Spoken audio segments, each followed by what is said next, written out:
I was fired 3 hours after closing the biggest deal of my career. No warning. No thank you. Just a beige envelope and a smirk from the CEO's son, Brian. He called me into the conference room like it was a routine debrief.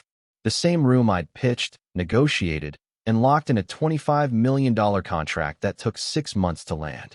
I sat across from him, exhausted but proud, still thinking I was about to be celebrated. Instead, he slid a termination letter across the table and said, "We're going in a new direction." That was it. I looked him in the eye, nodded once, and said 2 words. "Good luck." Then I walked out without another word. Because I knew something he didn't. I hadn't just negotiated the deal. I designed it, built it, threaded it through layers of legal risk, market instability, and competitor noise. I had personal relationships behind every clause, every signature. And more importantly, I knew where the cracks were. My name is Edward Whitmore, 43, business strategist, senior contracts director, or at least I was. I don't panic. I don't shout. I don't threaten. I plan. That deal should have set me up for the next 5 years. It was the kind of deal companies hang banners for. The kind that gets executives promoted and boards breathing easier. But it was too tempting for Brian. He didn't land it. He didn't even understand it. But he needed a win. A big one. So he took mine. He'd been circling it for weeks. Showing up to meetings late, then hijacking my slides. Offering suggestions that made no sense, but sounded impressive in a boardroom full of people who didn't know better. I kept quiet. Let him play his game. Because I was playing one of my own. The final contract had my fingerprints on everything, but I made sure none of it pointed back to him. No CCs. No emails. No direct quotes. Just enough ambiguity to make him think it was safe to take credit. And when he did, I let him. Because I knew he couldn't hold it. The contract had one clause. One quiet little line buried in Section 14. 2. That required a compliance review by someone with specific credentials. Mine. Without it, the deal wouldn't fund. The client would walk. Brian hadn't read that far. And I didn't remind him. I left the building without looking back. Tossed the envelope in a trash can by the elevator. Drove home in silence. 3 days later, the phone rang. Same company. Different tone. "Edward, we need to talk. There's been an issue." They didn't know it yet, but the issue wasn't the contract. It was me, and I wasn't coming back to fix it. Not for them. The call came from one of the senior partners. Not Brian. Not the CEO. Someone I used to respect. He danced around the panic. Asked if I could consult briefly on a few contract clarifications. Said it was urgent. Said the client had questions. I already knew what the questions were. Section 14. 2. Verification of risk exposure modeling. Approval signature required from a licensed strategic risk advisor, me. Without it, the deal was a balloon without air. A promise on paper that couldn't be fulfilled. I kept my voice steady. Told him I was unavailable. That since my employment had been terminated, I was no longer authorized to represent the firm in any capacity. He paused. Said he understood. Then asked if I might consider returning as a consultant, just for this deal. Just long enough to get it over the finish line. I told him I'd think about it. Then I hung up. I didn't think about it. Because they hadn't just cut me loose. They tried to erase me. When I was escorted out of the office, they wiped my access, revoked my badge, shut down my email. Pretended I never existed. Brian wanted a trophy. A win with his name on it. And when he took credit, he also took the risk. Now the risk was swallowing him whole. I poured myself a coffee, opened my personal drive, and reviewed the files. Everything was backed up. Notes. Negotiation logs. Risk assessments. Every legal conversation with the client. All logged on my private device. Not because I was paranoid. Because I was prepared. This wasn't about revenge. It was about accuracy. I spent years building a reputation for being the guy who didn't miss details. The guy who didn't bend under pressure. Who didn't guess, he calculated. And Brian? He guessed. He thought signing the contract was the same as closing the deal. It wasn't. The client had already called twice. Once to ask about the change in representation. Once to express concern over an unfamiliar name leading negotiations. I told them the truth. Briefly. Professionally. That I was no longer with the company, and they should direct all inquiries to corporate legal. That call probably shook them. Because the client didn't sign because of the firm. They signed because of me. I was the face they trusted. The voice that answered hard questions without flinching. Now that face was gone, and they were starting to realize they'd been handed a hollow signature. The kind that can't hold water in court. The kind that loses $25 million. By Thursday, they were in full panic mode. Emails came first, then a second call, then a message forwarded from the client's legal team, flagged as urgent. They were asking about escrow delays, insurance verification, internal compliance signatures. Everything was pointing to one name, mine. But I wasn't there to fix it, because they didn't just remove me from the project. They gutted the entire structure that made it possible. Brian had smiled when he fired me. He thought removing me meant rewriting the history, that he could sit at the head of the table without knowing how the table was built. But deals at that level aren't about charm or confidence. They're about trust, and trust doesn't transfer. The client was already raising concerns. They had a performance clause buried in the contract, and I made sure it was tied directly to continuity. A clause that voided the agreement if key personnel were removed without proper transition. It was standard in language, but loaded in application. And now that clause was activated. The client had 72 hours to withdraw. Brian didn't understand what that meant, but the senior partners did. They'd bet their quarterly bonuses on this deal, banked their future projections on my signature. And now they were watching it evaporate because their CEO's son wanted to prove something. I didn't gloat, didn't post online, didn't leak anything to competitors, though I easily could have. Instead, I made a quiet decision. I opened a file labeled Blueprint. It was a proposal I'd drafted months before, a smaller version of the original deal, but more agile, more focused, the kind of project that would appeal to clients who needed certainty over flash. I'd offered it to the firm. They passed. Too cautious. Too small scale. But I kept a copy. And now, I had a list of people who were suddenly very interested in hearing from me. Because when billion-dollar companies feel instability, they don't cling to flash. They look for competence. And competence was something I had in quiet surplus. So while Brian scrambled to salvage his ego, I started sending emails. Direct. Clean. Professional. No bitterness. Just results. I wasn't going to burn bridges. I was going to build a new road. And I already knew who would walk it with me, because they were calling me before I even reached out. Not because I was loud, but because I was reliable. And in high-stakes business, reliability is louder than any title. By Friday morning, I had 3 voicemails and 2 emails marked urgent in all caps. One from the firm's legal team, one from the CEO himself. I didn't respond. Instead, I sat across from a former client, not the one in trouble, but someone I'd worked with 2 years earlier. We met at a neutral spot, quiet cafe, no suits, no agenda, just a simple conversation. I laid out the smaller deal, the version I'd shelved because corporate had dismissed it as too niche. The numbers were smaller, yes, but the profit margins were tighter, the delivery timelines leaner, and the execution cleaner. He listened. He didn't need to be sold. By the end of the coffee, he asked how soon we could start. That same day, I registered my own LLC. I called it Grayline Strategy. No noise. No branding gimmicks. Just a quiet message. We move between the lines. I didn't post about it. No grand announcement. No launch party. I wasn't interested in being noticed. I was interested in being effective. Back at the firm, the fallout had fully landed. I heard from someone in accounting, discreet, off the record. The deal was collapsing. The client had exercised the personnel clause and walked. $25 million gone. The CEO held an emergency meeting. No one blamed Brian to his face, of course. But behind closed doors, they were circling. He tried to re-engage the client. They didn't respond. Tried to reassign the contract. It bounced. Because none of it was about paper. It was about people. And the people trusted me. I knew that's what would sting the most. Not the money. They'd recover.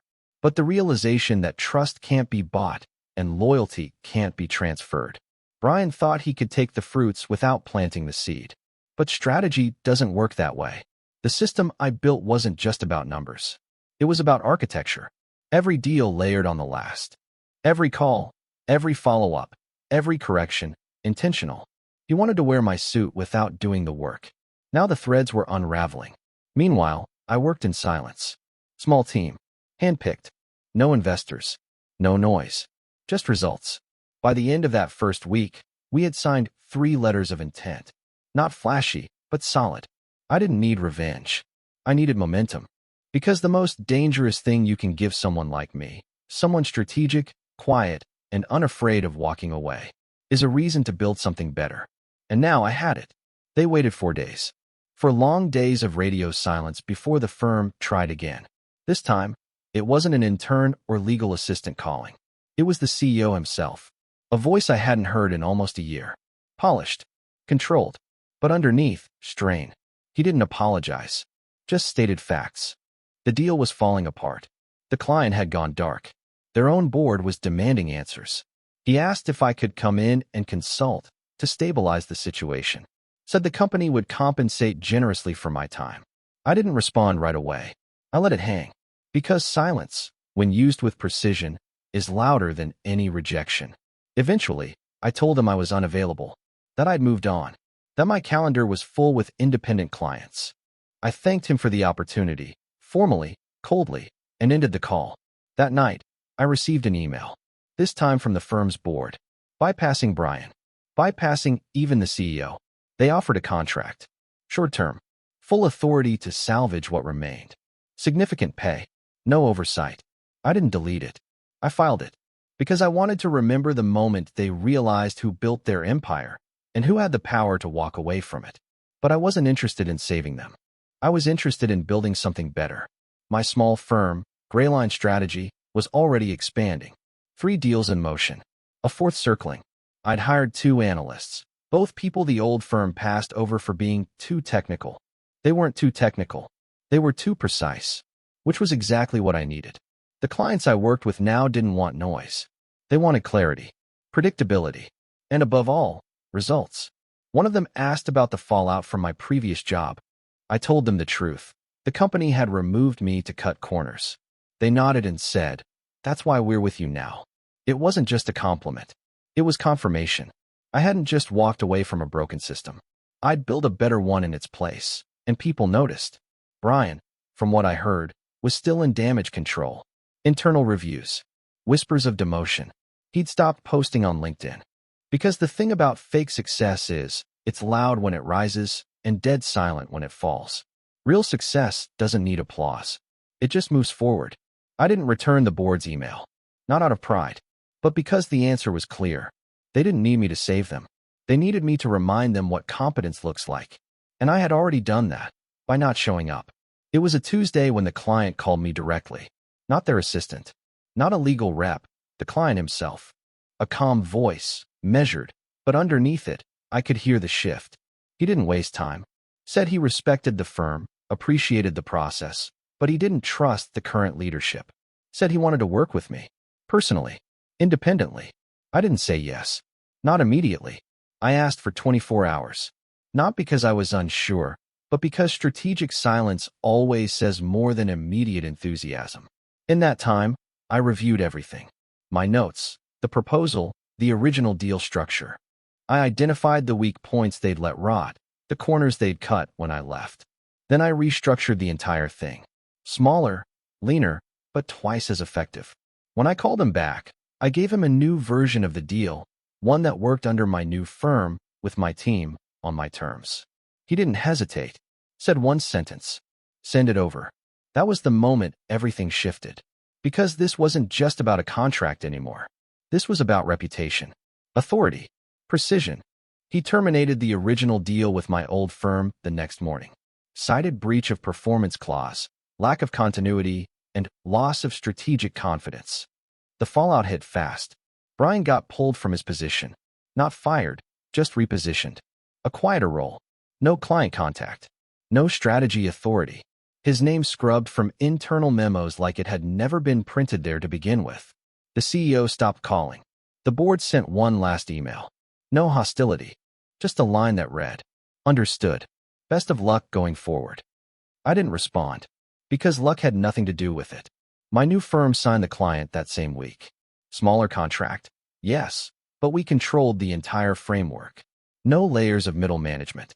No legacy baggage. Just clean, high-precision execution. I brought in my own legal, my own compliance review. I built a system where no one could step in and take credit without having skin in the game. Every name on the dock earned its place. The client even commented on it. Feels like this is what the deal should have looked like in the first place. He was right. Because sometimes, the cleanest work happens after everything breaks. Not out of anger. Not out of revenge. Out of clarity. And now, that clarity was mine.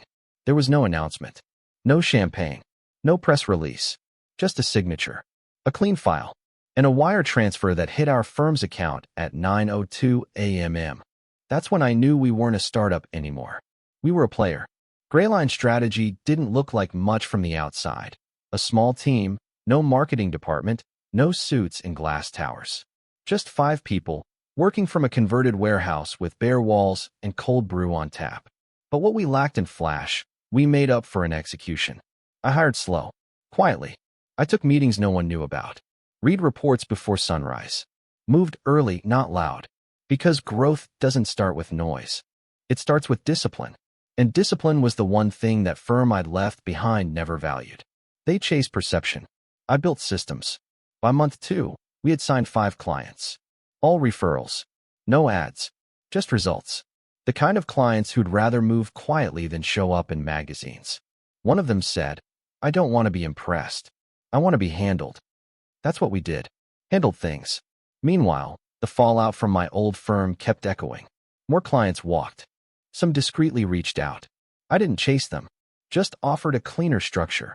Fixed timelines, fixed outcomes, fixed boundaries. They came to us. On our terms. I never mentioned Brian. Never said a word about what happened. Because when someone burns a house down while trying to prove they built it, you don't need to explain the smoke.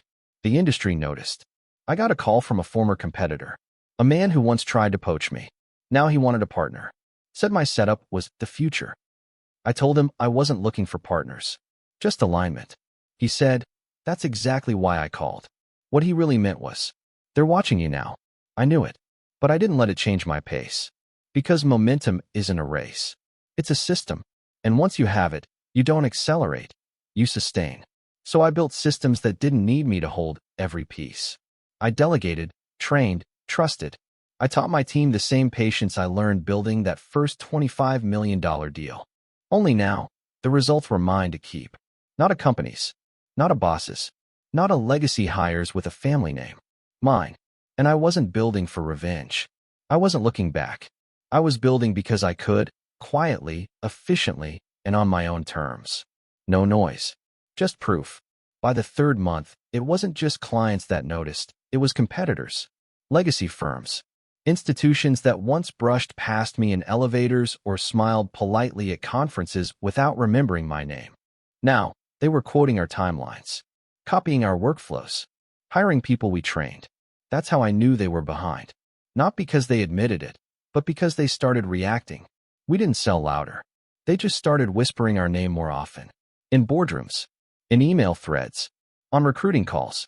I heard from a former colleague, someone still stuck at the firm I left. She said, "They're trying to reverse engineer what you built. Problem is, they don't understand what made it work." She was right. They thought the system was about structure. But it wasn't. It was about discipline. Discipline isn't just about getting things done. It's about knowing why you're doing them and what to say no to. That's what made Greyline different. We didn't chase every dollar. We said no more often than yes. But every yes hit clean, delivered fully, and built momentum without the drama. The old firm, they were bleeding. Not fast. Quietly. In ways no quarterly report would scream, but the slow, surgical kind that shows up in client confidence and employee exits. Brian, I heard, was still technically there, but in a role with no power. Something client-facing without the clients. A title with no teeth. I didn't smile when I heard that. I didn't feel anything. Because by then, I wasn't playing his game. I was building something so far outside his reach. We weren't even in the same conversation anymore. And that's what scared them. Because what they feared wasn't just that I'd walked away with their biggest client. It was that I'd made myself unnecessary to them while becoming essential to others. I wasn't their competition. I was their replacement. Not louder. Not faster. Just cleaner. I kept my systems lean. Reviewed them weekly. Taught my team how to think tactically, not emotionally. How to spot patterns before they become problems. That's when the second wave of calls came in, not from clients, but from talent. Analysts, strategists, operations managers who'd seen what we were doing and wanted in. I didn't hire fast. I didn't need growth for ego. I needed alignment. Every new person got the same message. We're not building a brand. We're building a record. Let the results talk. And they did. Each quarter, our retention held. Our referrals increased. Clients didn't leave. They brought more. I didn't post about it. I didn't celebrate. Because what I'd learned after all that chaos was simple. If you build right the first time, you don't need to sell yourself again. You just keep working quietly. It was almost poetic. 9 months after they fired me, the firm reached out again. This time, it wasn't the CEO. It wasn't Brian. It was the board itself. A direct message. No corporate filter, no polite assistant. Just 10 signatures under a single proposal. They wanted me back. Not as an employee. Not even as a partner. As president. Full authority. Control over strategy, clients, operations. They called it a restructuring opportunity. What they really meant was, we're bleeding, and you're the only one who can stop it. The number they offered was obscene. Equity. Profit share. Golden handshakes dressed in legal jargon. I read it once. Then again. Slowly. Methodically. And then I closed the file. Because this wasn't about money. It wasn't about revenge. It was about respect. And respect can't be stapled to a contract after you've already tried to erase someone. I thought about Brian. How he smirked when he pushed that envelope across the table. How he thought removing me meant replacing me. How quickly he learned what happens when you underestimate quiet men who know where the foundation cracks. I didn't hate him. I didn't even care anymore. Because the best revenge isn't destruction. It's distance. And I had built enough of it that their problems weren't my problems anymore. The next morning, I sent a reply. 6 words. Thank you. I decline. Best regards. No threats. No anger. No explanation. Just silence with a period at the end. That silence did more damage than any speech I could have made. Because silence doesn't echo, it lingers. Meanwhile, Greyline strategy kept moving. Clients were steady. Systems were solid.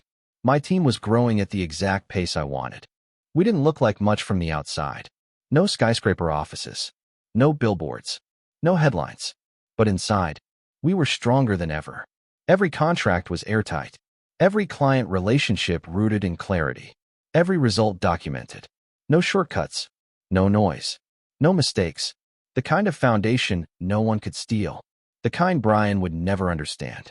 And as the firm struggled to fill gaps, as they watched their numbers dip, as they whispered in boardrooms about what went wrong, I didn't feel triumph. I felt focus. Because I knew the truth most people never learn. Real power isn't taking what someone else has. It's building something they can't touch. And I had already done it. A year passed without fanfare. No headlines. No victory laps. Just work done right, on time, without noise. Greyline strategy moved like a metronome. Steady. Precise. We didn't chase the market. We built frameworks the market leaned on when it staggered. Our clients learned the rhythm. They stopped asking for miracles and started asking for calendars. We met every date. The firm I left kept its lights on. They always do. Legacy survives on inertia longer than it deserves. But inertia isn't momentum. Reports drifted across my desk from people who still cared enough to send them. Leadership reshuffles. Quiet exits. A rebrand that changed fonts, not outcomes.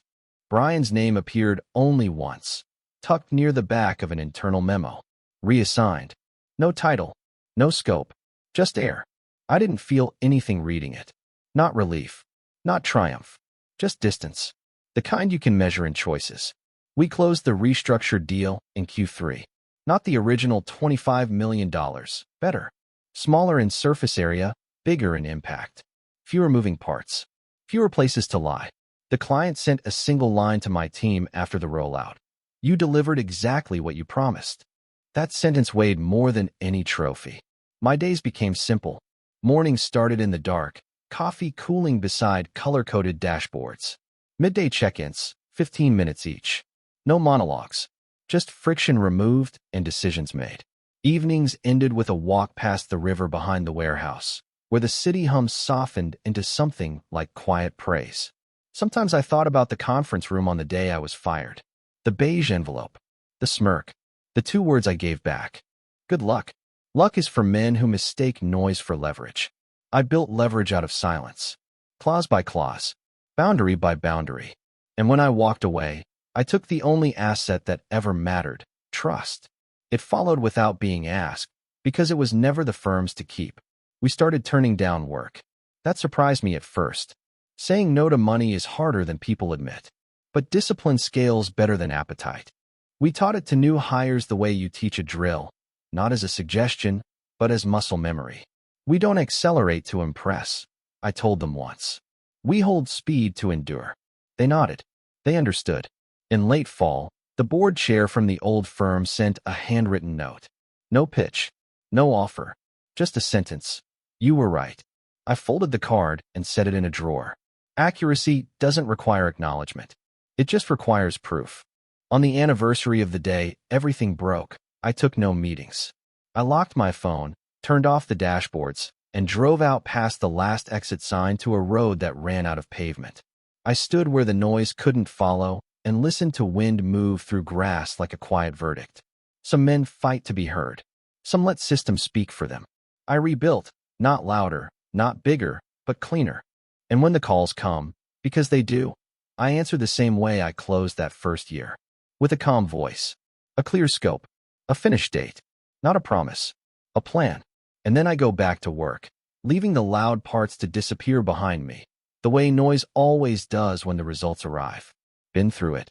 When they crossed the line, and you made sure they felt it.